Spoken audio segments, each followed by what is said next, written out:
Hi, in today's video we'll learn about sciatica, which is a very common problem we face today.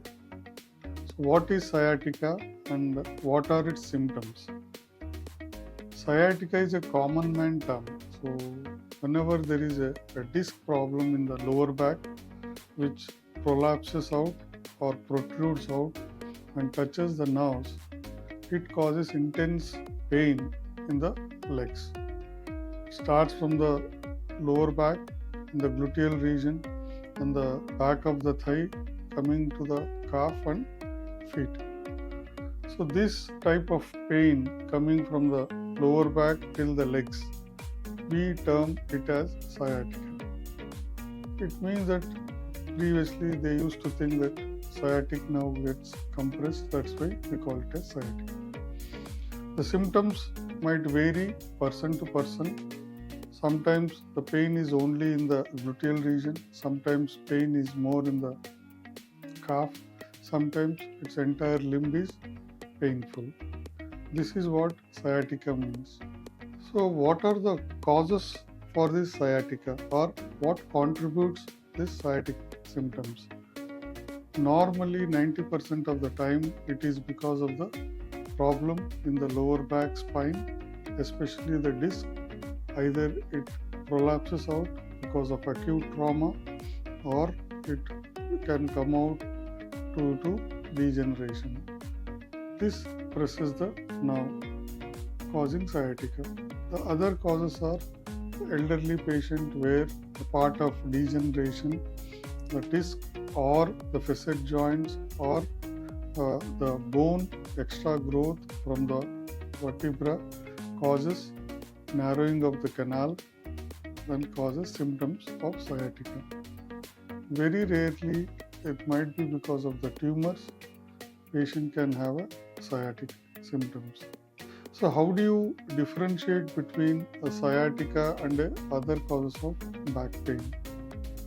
In all other causes of back pain, either be a muscle pain, bone pain, or a ligament pain, or a nerve pain, it's only in the back. The moment we say sciatica, it should start in the back and come down the legs. These are the basic differences. Back pain will be only in the back. Sciatic pain, it comes down from the back till the leg. That's called sciatic pain.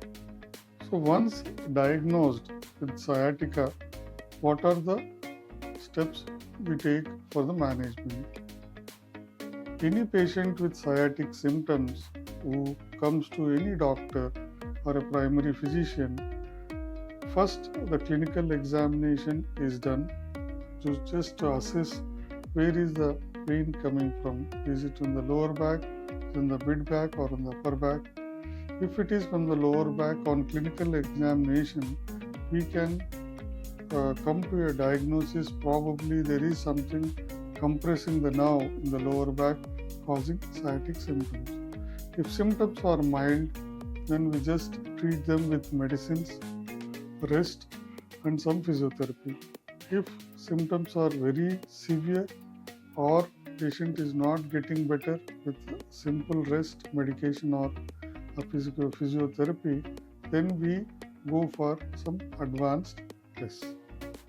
Are there any specific tests for sciatica once it is diagnosed? Yes, we do have. Once a patient pain is not coming down with simple medicines or pain is extremely painful, severe, then we do some advanced tests in the form of X-ray, lumbar and sacral spine, MRI and CT of lumbosacral spine. This test assess the health of the disc, health of the bone, facet joint, SI joints in the lower back, which are the most of the common causes of sciatic symptoms. With these tests, we can specifically pinpoint the area of pain generator where the pain is coming from causing sciatic symptoms.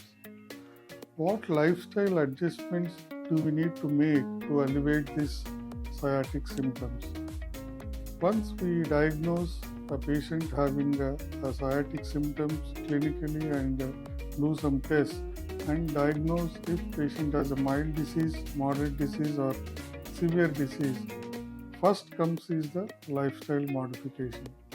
If patient has mild to moderate kind of a disease in the lower back in the form of disc prolapse or facet joint disease, we ask them to have a good lifestyle change starting from their routine habits like the way they sit, the way they sleep, the way to do exercises and work style adjustments where they need to do a proper ergonomic way of working at the workplace. And third thing is the recreation adjustment where any kind of sports or exercises or gym they are going, they need to have a scientific way of doing it. So this proper lifestyle adjustments can alleviate most of the pain a patient comes with. The next comes the workplace management which is very important. So half of the or more than 2/3 patients gets better just with the proper workplace management in the form of sitting postures, frequent breaks and simple stretches at workplace.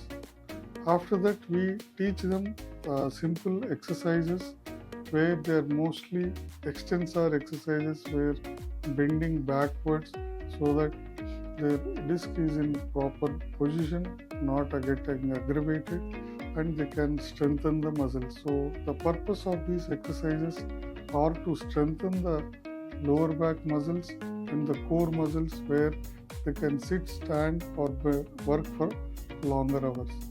This basic core muscles and back strengthening exercises are the key for any sciatic patient to get better. There are other advanced exercises. Once a patient start doing these basic exercises, we teach them the advanced exercises. Are there any home remedies or over-the-counter drugs which can alleviate sciatic symptoms? This is commonly asked by the patient. A simple caution to everyone is that never try over-the-counter drugs because most of the over-the-counter drugs are analgesics or painkillers which might harm their kidneys and their health, overall health.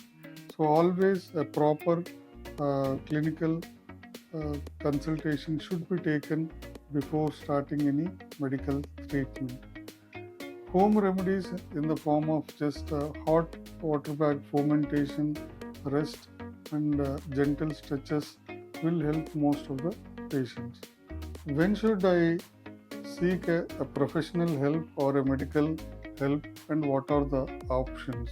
So whenever patient has what we call as red flags, what are they? Severe low backache, unable to move. There is a weakness in the leg, the ankle or knee. The patient is not able to move or lift. There is problem in urination or passing motion. There is loss of sensation in the limbs or in the private parts of the patient, or both limbs are numb and patient is not able to move. These are the red flags. Whenever patient has these symptoms, he should rush to the doctor. Or when patient has tried all measures in the form of rest, exercise or physiotherapy, still is not getting better, he needs to see a specialist immediately. What are the treatments available today for this sciatic symptoms? As I said before, most of the sciatic patients get better with simple rest, medications, exercises and physical therapy. If they are not getting better, things are getting worse or chronic, or patient never improved, then he needs some urgent attention. On investigations, if it is found to have that there is a significant disc problem or a facet joint problem which need to be addressed, or any surgical therapy is required after failure of medical management, we try some in between therapies like pain management, where we can try a injection in the form of epidural or transforaminal injection or a facet injection using steroids and other local anesthesia drugs, which sometimes help the patient to relieve pain, reducing the inflammation. That pain management sometimes become one-time management where patient might not get pain again. Even if that fails, then patient has one option in the form of surgery. So what are the surgical options available today? For spine surgery, all these years there were two options. One is open surgery, second one is microscopic surgery. Now a third technique, or the latest or least invasive technique, has been added. It's called endoscopic spine surgery. So when you compare all the three, open surgery, microscopic surgery and endoscopic surgery offers the least invasive method, where without cutting any muscle, bone or any blood loss, we can tackle most of the problem with endoscopy with a small as 7 to 8 millimeter incision. With this, 80 to 90% of the spine problems can be tackled today. What are the long-term implications of sciatica if it is left untreated? And what are the complications if you don't treat sciatica symptoms? Even after diagnosing that there is a problem and a patient is not getting better with medical management or pain management, what it can do to the patient? This disc which has come out, or the facet which is compressing the nerves, chronically left untreated, this might cause permanent deficits in the form of foot drop or the weakness in the limb, where patient is not able to lift his leg or foot. He has to drag, crawl, and sometimes if it left more severe, it causes urinary retention where patient cannot pass urine, or constipation where patient cannot pass stools. This we call as cauda equina syndrome, which is the worst complication, where patient nerves below the lower back causes compression and leads to permanent deficits. So whenever a patient is not getting better with medical management or pain management, it should not be neglected. It should be attended as early as possible to prevent permanent deficits. Today, with the endoscopic spine surgery, we have the least invasive approach, where we can do an excellent outcome without damaging any nerves.